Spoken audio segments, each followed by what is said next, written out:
1 Pedro capítulo 2, chegamos ao capítulo 2 da nossa série Firmes na Graça, Esperança em Meio ao Sofrimento. E hoje nós vamos lidar com os 3 primeiros versículos do capítulo 2. Primeira Epístola de Pedro, capítulo 2. É bom ter as crianças conosco. Não se esqueçam, crianças, que a pregação é para vocês também. 1 Pedro capítulo 2, versos 1 a 3. Eu peço que você acompanhe essa leitura com fé, com interesse. É a palavra preciosa do Senhor para a nossa vida. Diz assim: portanto, abandonem toda maldade, todo engano, hipocrisia e inveja, bem como todo tipo de maledicência.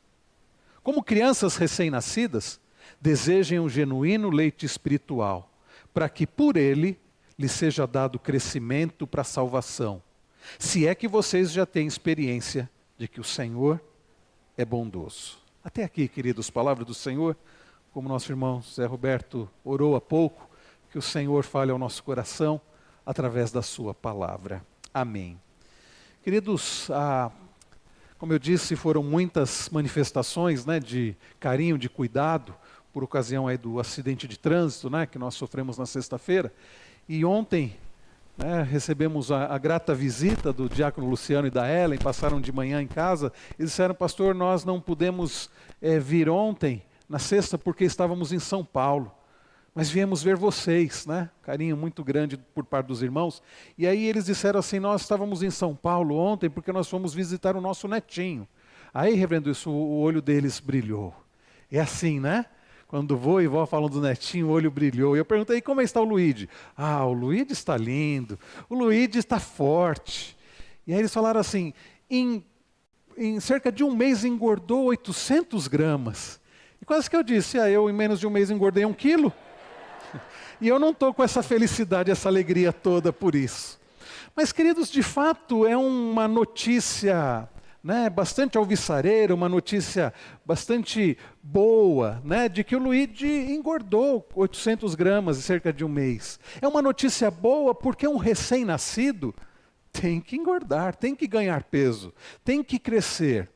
Seria muito preocupante se não estivesse engordando. Eles disseram: ele está mamando bastante. Seria preocupante se ele não estivesse mamando. Seria preocupante se ele não desejasse o leite. Seria preocupante se ele estivesse perdendo peso. Aí seria preocupante. Algo de errado estaria acontecendo. Mas os pais, os avós estão felizes, estão gratos ao Senhor, porque Luíde está mamando bastante, Luíde está ganhando peso. Quando passar pelo pediatra vai pesar e o pediatra vai medir também, porque vai acompanhando. É natural que um recém-nascido queira mamar, é natural que um recém-nascido deseje o alimento materno. Ele já busca, instintivamente, Deus nos criou assim, o bebezinho já vai buscando o peito da mãe e vai mamando, e isso é o natural. Agora, não é natural quando não há crescimento. Talvez você também já tenha visto imagens, e às vezes eu vejo essas propagandas na televisão, Médicos Sem Fronteira e outras ONGs que falam sobre a fome, principalmente em países da África, e mostram pessoas quase que cadavéricas, pessoas muito magras. E como corta o coração quando mostram as criancinhas, crianças magérrimas. Isso de fato corta o coração. Sabe, e a gente se entristece por isso. Nos preocupamos quando um bebê não ganha peso, não cresce. Nos angustiamos ao ver imagens de pessoas que não têm comida, estão muito magras. Agora, queridos, por que é que em relação à vida espiritual isso não nos preocupa? Por que é que em relação ao crescimento espiritual, à nutrição espiritual, isso não nos entristece? Por que é que quando percebemos que alguém não está crescendo espiritualmente, alguém não está se desenvolvendo espiritualmente, não nos preocupamos? Por que é que ao vermos pessoas raquíticas na fé, pessoas que já pertencem ao Senhor e não estão se desenvolvendo, isso não é motivo de tristeza? Por que é que isso não é motivo de preocupação e tristeza na nossa própria vida, quando não crescemos espiritualmente? Queridos, o que o texto de hoje nos ensina é sobre uma busca por um crescimento espiritual. E nós aprenderemos nesta manhã que Deus nos chama a um crescimento espiritual, a um desejo por crescer, a um desejo pelo alimento que nos faz crescer espiritualmente. Afinal de contas, já pertencemos a Ele. Afinal de contas, isso nos levará a experimentar mais da bondade do Senhor. Em resumo, esta é a mensagem dessa manhã. Um desejo, uma busca por um crescimento espiritual, por aquilo que nos faz crescer, que é a sua palavra, porque já pertencemos a Ele, porque isso nos leva a experimentar mais do próprio Deus. E nós veremos isso em 3 partes. Veremos quais são os requisitos para esse crescimento. Veremos também, queridos, as características de quem cresce espiritualmente. E por fim, veremos quais são as consequências ou qual o propósito desse crescimento. Requisitos para o crescimento, características de quem cresce e o propósito de quem cresce. Olhe comigo novamente, verso de número 1. Portanto, abandonem toda maldade, todo engano, hipocrisia e inveja, bem como todo tipo de maledicência. Irmãos queridos, existem requisitos para o crescimento espiritual. E aqui no verso de número 1, Pedro apresenta esses requisitos. Diz ele, portanto, abandonem. E aí ele traz essa lista de 5 coisas que prejudicam o nosso crescimento espiritual. O apóstolo Pedro escreveu aqueles que ele mesmo denomina de forasteiros. Diz ele, quando você olha aqui no verso 1, do capítulo 1, Pedro, apóstolo de Jesus Cristo, aos eleitos que são forasteiros naquelas regiões da Ásia Menor, que hoje é a atual Turquia. Ele escreve para crentes em Cristo Jesus, a maioria deles vindas do paganismo, a maioria deles não era judeu convertido, alguns eram. E escreve para aquelas pessoas que estavam no mundo, mas não eram do mundo. Daí Pedro chamá-los de eleitos forasteiros. Gente como nós. Estamos no mundo, mas não somos do mundo. E Pedro vai ensinando, e nós temos aprendido isso já há alguns domingos, sobre a salvação, sobre a obra do Senhor, o Pai, o Filho e o Espírito Santo, como o Evangelho nos alcançou, e a diferença, o impacto que o Evangelho cria na vida daqueles que são alcançados pela maravilhosa graça do Senhor, que cantamos há pouco. E então, queridos, nós começamos a ver, a partir do verso de número 13, do capítulo 1, quais são então as implicações do Evangelho na nossa vida. Pedro diz que agora que pertencemos ao Senhor, nós devemos viver em santidade. Pedro repete as palavras de Levítico: sede santos, porque eu sou santo. Sejam santos, porque o Senhor é santo. Aqueles que pertencem ao Senhor agora devem viver uma vida de santidade. Mais ainda, Pedro diz que aqueles que pertencem ao Senhor devem temer ao Senhor, devem levar o Senhor a sério, não podem brincar com Deus. Mais ainda, nós vimos no domingo passado que aqueles que pertencem ao Senhor, foram regenerados, devem viver amando uns aos outros. Essa foi a lição do domingo passado. Amem-se uns aos outros, amem-se fervorosamente uns aos outros. Queridos, estas são as implicações do Evangelho. E hoje nós aprendemos mais uma implicação. Aqueles que pertencem ao Senhor não somente devem ser santos como o Senhor é santo, não somente devem temer ao Senhor, não somente devem amar uns aos outros, mas devem também crescer.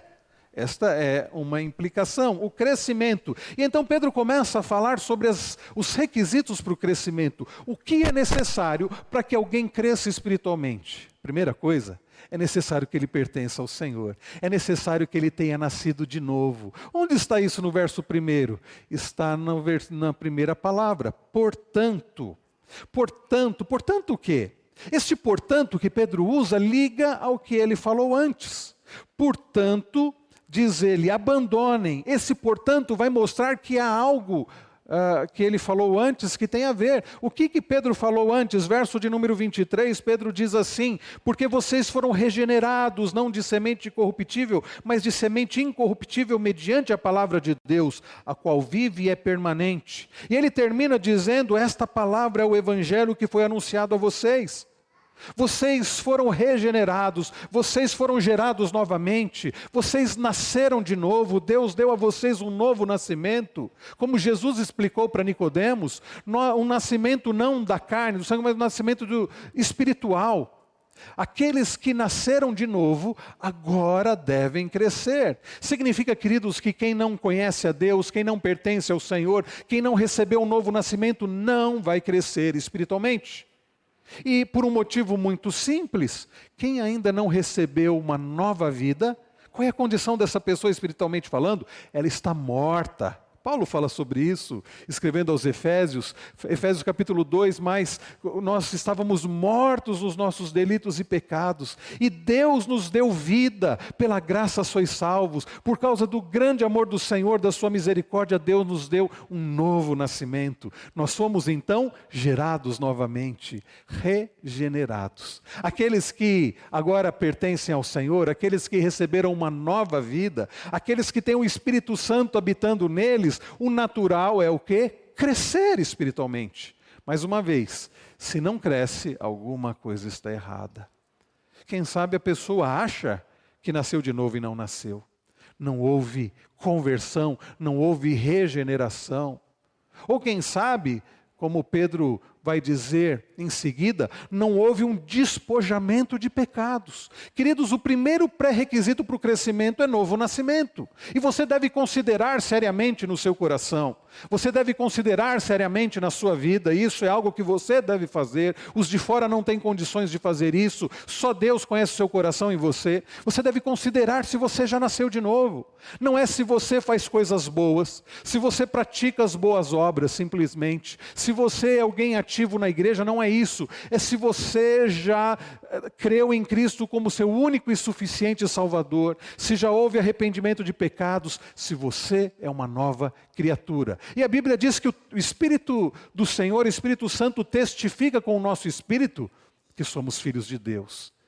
O Espírito Santo tem testificado isso ao seu coração. Você já nasceu de novo, você já pertence ao Senhor. Se não, busque ao Senhor de todo o coração e prove que o Senhor é bom. Provem que o Senhor é bom. Mas há um segundo requisito aqui para o crescimento espiritual. Diz Pedro, portanto, abandonem toda maldade, engano, hipocrisia, inveja, bem como todo tipo de maledicência.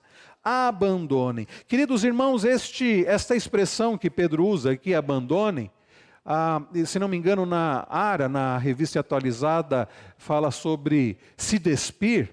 A ideia de você tirar, é como alguém que está usando uma roupa e precisa tirar aquela roupa. Uma roupa que não deve ser usada, uma roupa que está suja, ele precisa se despir daquilo. Ou na ideia como antigamente as pessoas usavam roupas compridas e quando necessário a pessoa andar, a pessoa correr, a pessoa se movimentar, ela precisava tirar daquela roupa de cima que atrapalhava dela correr, dela agir. É esta a ideia. Há coisas que nos atrapalham, há coisas que atrapalham o nosso crescimento espiritual. E então Pedro diz que nós precisamos abandonar, nós precisamos tirar, arrancar da nossa vida aquilo que nos atrapalha de crescer. Eu me lembro da história de um navio construído e estava ali no estaleiro já pronto para seguir para o mar e estavam naquele momento então de festa para que aquele navio já pronto, já terminado, pudesse seguir para o mar. E aconteceu que tiraram os cabos, motores ligados, mas o navio não se movimentava, não saía do lugar. E alguém percebeu que um dos cabos ainda estava preso ali, então por isso o navio não se movimentava. Queridos, assim é na vida espiritual. Há coisas que podem impedir o nosso crescimento, que se não forem lançadas fora, se não forem despojadas, se não forem abandonadas, vão atrapalhar o nosso crescimento. E então Pedro faz uma listinha aqui, curiosa, porque Pedro fala de coisas e ele não cita essas coisas por acaso. Um comentarista bíblico me fez enxergar, e é interessante, às vezes eu não enxerga isso, né, na primeira olhada, mas que Pedro fala de coisas que têm a ver com o mandamento anterior que ele deu. O mandamento de amarmos uns aos outros, coisas que atrapalham o nosso relacionamento de amor, coisas que, como disse o Dr. Augusto Nicodemos, são como se fosse um anti-amor, Olhe comigo as palavras que ele usa: abandonem toda maldade. A palavra maldade aqui significa depravação, iniquidade, impiedade do coração, né? A palavra pode ser entendida também como malícia, ou maldade originada da nossa natureza pecaminosa. É a maldade, queridos, que nos atrapalha de amar fervorosamente, de ter um amor sincero de uns para com os outros. É a maldade que me leva a prejudicar o outro. É o contrário do amor, porque o amor, ele é bom. O amor é paciente. Lembra-se de 1 Coríntios 13, verso 4? O amor é paciente, o amor é benigno. O amor é bondoso. A maldade, queridos, é o contrário de atos de amor. Fazer coisas más, praticar a maldade para os outros, é o anti-amor. Pedro, então, cita maldade. Ele é taxativo em usar a palavra toda para dizer que devemos nos livrar de forma abrangente, sem exceções. Em resumo, e, queridos, a maldade aqui é o desejo de causar dor, mal, sofrimento ao nosso próximo, como observou o comentarista bíblico Simon Kistemaker. Precisamos abandonar a maldade, precisamos amar, porque o amor é benigno. E então Pedro usa uma segunda expressão aqui, depois de maldade, toda maldade, ele continua aí com essa ideia de completude, ele diz todo engano. A palavra aqui do original é dolon. Por isso que algumas Bíblias, a Revista Atualizada, por exemplo, usa dolo. Abandonar todo dolo, abandonar todo engano. Aqui então essa palavra significa astúcia, ou como dolo, como bem traduziu a Nova Almeida Atualizada, todo engano. Significa toda artimanha, fraude. Observem, queridos, que Pedro fala de todo engano, ou tudo que é enganoso. O dolo é isso, é algo enganoso, é algo falso. E é curioso que no texto original, Pedro faz um trocadilho aqui de palavras que nós não conseguimos enxergar no português, porque a palavra aqui é dolon, e quando ele vai falar do genuíno leite, ele diz adolon gala. Ele diz primeiro, abandonem todo dolo, todo engano, abandonem todo dolon, e depois ele diz, busquem o adolon gala, aquilo que não é enganoso, o genuíno leite. Queridos, é preciso abandonar aquilo que é enganoso. O engano prejudica o nosso relacionamento. Como vamos amar fraternalmente, sinceramente? Como vamos amar fervorosamente uns aos outros, como Pedro ordenou há pouco, se há dolo, se há engano, se enganamos pessoas? Aliás, sexta-feira, 1º de abril, e alguns ainda insistem em usar, dizer é o dia da mentira. Não podemos aceitar isso. Crianças, vocês ouviram isso? Sexta-feira, ouviram gente falando assim, é o dia da mentira, ou alguém contou uma coisa e depois falou assim, 1º de abril, é dia da mentira. Queridos, nós não podemos aceitar uma coisa dessa, e essas coisas vão se infiltrando, e como se fosse natural a mentira. Aliás, um dos motivos que me levou a colocar a pastoral sobre piada sem graça, é por causa desse negócio que as pessoas acham que é normal, o engano, mesmo em piadas enganosas, piadas maldosas. E essas coisas vão adentrando. Eu me lembro, por exemplo, eu acho que não foi proposital, mas eu me lembro que há cerca de uns 10 ou pouco mais, 10 anos, um amigo meu me convidou para pregar na igreja dele. Ele não era o pastor da igreja, acho ainda que éramos seminaristas, uma igreja lá no litoral, não vou dizer qual a igreja é, mas foi curioso porque eu fui pregar naquela igreja e depois eu peguei o boletim da igreja, e no boletim tem lá datas comemorativas, E dentre as datas comemorativas estava lá 1º de abril, dia da mentira, no boletim da igreja. Tem cabimento? É claro que eu levei para o seminário o boletim, para provocar aquele meu amigo, mas ele não era o pastor da igreja. Queridos, engano não vem do Senhor. O engano, o dolo, a mentira, a falsidade, prejudica relacionamentos. Não há como amarmos fervorosamente uns aos outros se enganarmos, se mentirmos, se usarmos de falsidade. Isso prejudica, isso faz mal, isso fere, isso traz consequências terríveis. Crianças, cuidado com isso, adolescentes, jovens, todos nós. Abandonem toda maldade, abandonem todo engano. E Pedro continua, e ele diz também para abandonarmos a hipocrisia. Aliás, o dolo, o engano, eu creio que anda de mão dadas com a hipocrisia. Nós vimos domingo passado, quando Pedro disse que devemos amar sem fingimento. Aliás, a expressão que ele usa aqui no versículo de número 22, ele diz, com vistas ao amor fraternal não fingido, é o amor sem hipocrisia. A expressão do grego é essa, é sem hipocrisia. Então, é um amor sem nenhum fingimento. A palavra hipocrisia, como nós vimos no domingo passado, é alguém que está representando. É como um ator que está representando um papel. Pedro está dizendo: abandonem isso. Não sejam hipócritas, não sejam falsos, sejam verdadeiros, e verdadeiros em amor. Não é ser verdadeiro de forma estúpida, mas é ser verdadeiro em amor. Pedro usa o termo no plural para mostrar que a hipocrisia pode se manifestar de várias maneiras e em diversas áreas da nossa vida, né? Então devemos abandonar. E também Pedro usa uma outra expressão. Ele fala sobre a inveja, abandonar a inveja. Significa aqui ciúme, desejo maligno de ter o que o outro tem, um sentimento maligno que gera inimizade e pode levar a um assassinato, pode levar ao ódio, pode levar à indiferença, ao desprezo. Como iremos amar uns aos outros se há inveja, se não nos alegramos com o outro? Lá em 1 Coríntios 13, quando Paulo diz que o amor, ele não arde em ciúmes, a ideia é, o amor não fica rivalizando, o amor não fica incomodado quando o outro ganha coisas, quando o outro é notado, quando o outro é elogiado. Em outras palavras, quando amamos, nos alegramos com as vitórias do outro, ainda que não sejam as nossas, mas nos alegramos como se fossem as nossas. Quando alguém conquista alguma coisa, por amor, nós nos alegramos como se nós estivéssemos conquistando. Abandonem toda inveja. E por fim, Pedro diz para abandonar toda sorte de maledicência, toda maledicência. O que é maledicência? É o tipo de conversa que brota de um coração maldoso que visa infamar o outro. Então as pessoas que falam, é falar para prejudicar, é a maledicência. Como, queridos, nos amaremos fraternalmente? Como amaremos uns aos outros fervorosamente, sinceramente, se falarmos para prejudicar?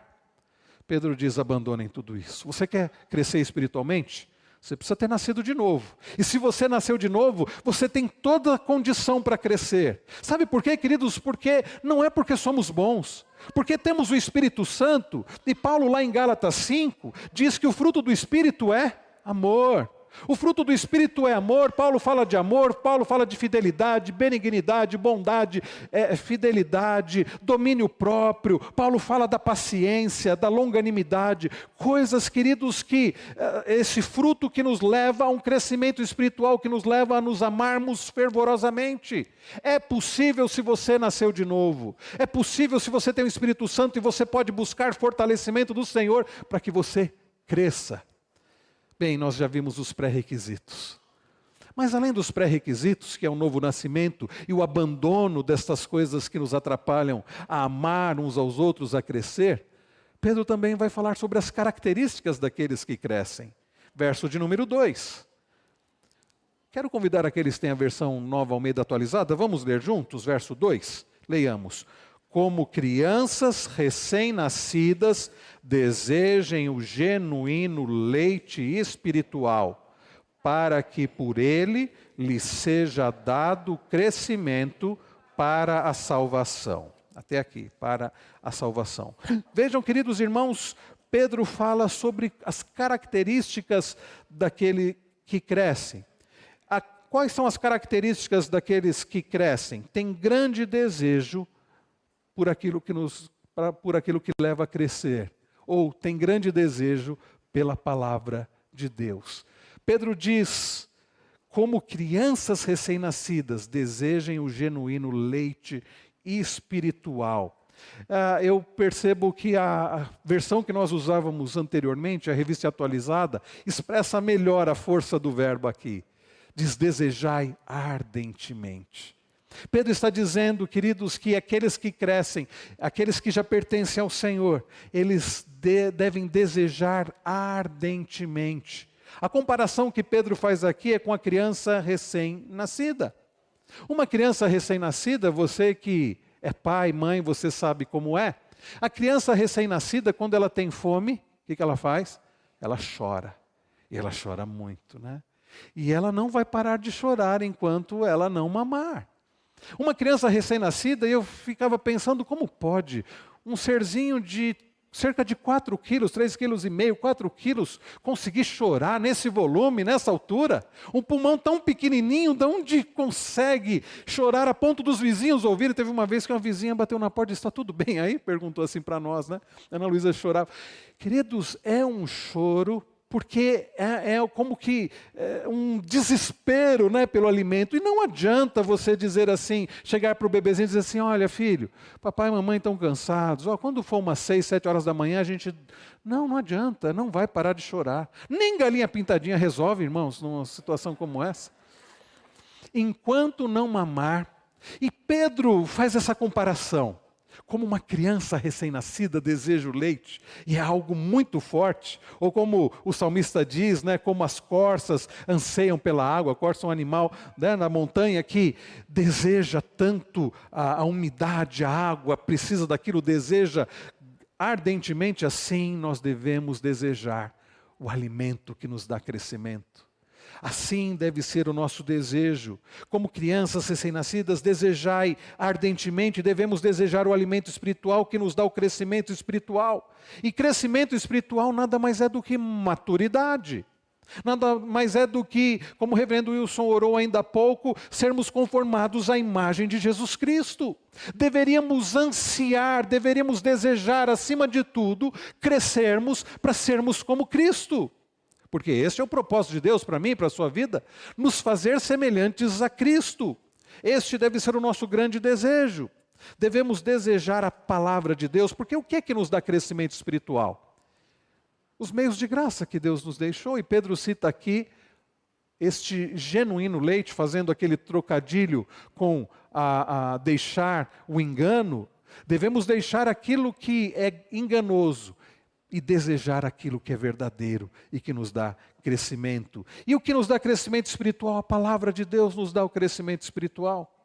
Há alguns poucos que creem que Pedro não esteja falando da palavra de Deus. Eu creio que sim. Pelo contexto, já que Pedro termina o capítulo 1 falando sobre a palavra, né, que permanece, eu creio que faz parte a palavra de Deus, não somente a palavra de Deus. Os teólogos reformadores falam sobre os meios de graça, inclusive vamos participar da ceia do Senhor, que nos dá crescimento espiritual. Irmãos queridos, devemos desejar aquilo que nos faz crescer. O que é que te faz crescer espiritualmente? Palavra de Deus, comunhão com o Senhor, a comunhão com os irmãos, a ceia do Senhor. Devemos desejar ardentemente isso. E por que é, queridos, que não lemos a Bíblia? Por que é que as nossas Bíblias por vezes ficam fechadas? Por que é que buscamos aconselhamento fora das Escrituras? Por que é que buscamos alegria para o coração em tantos entretenimentos, sendo que Davi diz lá no Salmo 19 que a palavra de Deus é perfeita, a lei de Deus é perfeita, e que ela restaura a alma, que ela alegra o coração? Por vezes não crescemos pela nossa negligência, em não nos alimentarmos da palavra do Senhor. Irmãos queridos, tem gente que não está crescendo, se desenvolvendo espiritualmente, porque não está se alimentando de leite puro, de leite genuíno. Infelizmente, algumas igrejas também não têm oferecido este leite puro, este leite genuíno. Estão oferecendo um leite adulterado. Estão oferecendo um evangelho que Paulo, escrevendo aos Gálatas, diz que é um outro evangelho. É um evangelho mais light, é um evangelho que não fala de pecado. É um evangelho que não confronta. É um falso evangelho que fala somente de bênçãos, que fala de sacrifício pessoal, que não aponta para Cristo. É um evangelho sem Cristo. É um evangelho que coloca o homem no centro de todas as coisas. E um evangelho assim é um falso evangelho, é um leite adulterado. E leite adulterado não leva ao crescimento. E pior, faz mal para a saúde. Gente que tem sido alimentada com um leite que não é o genuíno, não somente não cresce, mas vai ficar doente. Já tem gente doente por causa de uma pregação, de um ensino que não é a Escritura Sagrada, que não é o Evangelho puro e simples. E como desejar mais genuíno leite espiritual? O Dr. Heber Júnior, ele sugere 2 coisas. Primeiro, comendo regularmente. Crescer espiritualmente, queridos, envolve isso. E é gosto adquirido. O que significa isso? Significa que quanto mais você fizer, mais você vai ter prazer. Talvez no início você não tenha tanto prazer, talvez no início seja um pouco difícil, ler a Bíblia seja um pouco difícil, principalmente quando você começa aquele plano de leitura, e como eu falei domingo passado, e hoje vamos continuar daqui a pouco na casa de adultos, e chega em Levítico. Aí em Levítico alguns dizem, opa, peraí, não dá para continuar não. Esse manual aqui para os sacerdotes. Quando desistimos, quando não nos alimentamos regularmente, e comer regularmente é o que dá o crescimento, e a gente vai aprendendo a gostar. Quando a gente busca incessantemente, isso se torna prazeroso. Então precisamos, queridos, deste gosto adquirido, precisamos comer regularmente. Quanto você tem lido da palavra do Senhor, quanto você tem meditado na palavra do Senhor. Mas precisamos não somente comer regularmente, mas comer bem. Comer bem significa comer aquilo que faz bem. Como eu disse há pouco, tem gente se alimentando de um leite adulterado, de um evangelho que não é o verdadeiro evangelho. E quantas igrejas estão oferecendo legalismo? Você precisa fazer isso para conquistar, você precisa se esforçar para isso, para aquilo, e vai colocando um peso tão grande porque nós não conseguimos. E no final vamos nos frustrar. Ou é aquele evangelho que diz assim, está tudo certo, é só você fazer isso e você vai receber só bênçãos. Venha para Jesus e pare de sofrer, que é o slogan de uma grande igreja. Irmãos, esse tipo de coisa não faz bem. Nós precisamos comer bem, nós precisamos nos alimentar da palavra do Senhor, do evangelho puro e simples. E é isto que esta igreja tem procurado fazer, pela graça do Senhor. Oferecer uma dieta boa para os irmãos. Nós expomos livros inteiros da Bíblia, como estamos fazendo aqui com 1 Pedro e à noite com Malaquias, porque nós entendemos que o que as pessoas precisam é da palavra de Deus, sem adulteração, sem mudança, sem pular algumas partes, sem ajeitar algumas partes, é dizer o que a palavra de Deus diz, ainda que alguns não gostem. Mas é isso, queridos, que vai fazer com que os verdadeiros crentes cresçam. É isso que vai dar crescimento. E por último, irmãos, depois de Pedro falar sobre os requisitos e as características, eu quero terminar falando sobre o propósito de quem cresce. Ainda no verso 2, ele diz assim: lhes seja dado crescimento para a salvação. E então ele diz no verso 3, se é que vocês já têm a experiência de que o Senhor é bondoso. É um crescimento, diz Pedro, para a salvação. O que significa crescimento para a salvação? Significa que para eu ser salvo, eu preciso cumprir isso? Afinal de contas, a salvação não é pela graça, não é pelos feitos do Senhor, é. É que às vezes nós não enxergamos salvação da forma completa como a Bíblia fala de salvação. Nós às vezes pensamos em salvação apenas como conversão. Mas a salvação, queridos, envolve a escolha de Deus. Quando nós olhamos lá no verso de número 1, aliás, de número 2, do capítulo 1, ele diz: eleitos segundo a presciência de Deus Pai em santificação do Espírito para a obediência e aspersão do sangue de Jesus Cristo. Eleitos segundo a presciência de Deus Pai. Nós fomos escolhidos por Deus, a salvação vem do Senhor. A salvação envolve, queridos, justificação. Ele nos declara agora justos em Cristo Jesus, é uma declaração, Não há nenhuma condenação para os que estão em Cristo. A salvação envolve regeneração, novo nascimento, como Pedro falou aqui um pouco antes. A salvação, queridos, envolve santificação, é o processo que nós estamos vivendo. Aqueles que foram salvos, foram escolhidos por Deus, foram justificados, regenerados, receberam uma nova vida e agora estão sendo santificados, estão sendo conformados à imagem de Cristo. E um dia seremos o quê? Glorificados. Ainda não chegou esse dia. Paulo, ao falar sobre isso, ele já coloca tudo como certo. Porque quem vai executar a obra da salvação é o Senhor. Aquele que começou a boa obra, você pode ficar tranquilo, você vai chegar lá. Não porque você é bom, mas porque o Senhor é quem nos sustenta. A salvação é obra do Senhor. Então, quando Pedro fala desse crescimento para a salvação, é porque estamos nesse processo da santificação. É esse crescimento que faz parte do processo da salvação. Porque quem é salvo vai crescer. Então, queridos, e é o processo da salvação, e Pedro diz mais, ele diz no verso 3, e aqui alguns podem se confundir, porque ele diz assim, se é que vocês já têm experiência de que o Senhor é bondoso. Esse se é, Quando eu lia isso aqui, eu pensava assim, Pedro está colocando em xeque a salvação daqueles irmãos e a nossa. Como que dizendo, se é que vocês são salvos, hein? Pode ser que não sejam. Não, não é isso. Esse se é que vocês já têm experimentado que o Senhor é bondoso, esse se é que vocês não indica uma dúvida. Aliás, a Nova Versão Transformadora já traduziu assim, agora que provaram da bondade do Senhor. Aqui, irmãos, a condicional é mais para trazer a experiência passada, como estímulo para a atividade presente. Pedro está citando o salmo que nós lemos no início do culto, Salmo 34, verso 8. Quando Davi, depois de contar do seu testemunho de livramento, ele diz, provem e vejam que o Senhor é bom. O que Pedro está dizendo é, você já provou que o Senhor é bom, você já tem experimentado da graça do Senhor, da presença do Senhor, então você deve continuar buscando crescimento. É esta a ideia, meus irmãos. Pedro está dizendo, você já provou que o Senhor é bom, você já experimentou a bondade do Senhor, que é doce, que é prazerosa. Então, deseje ardentemente crescer espiritualmente, para experimentar mais do prazer do Senhor.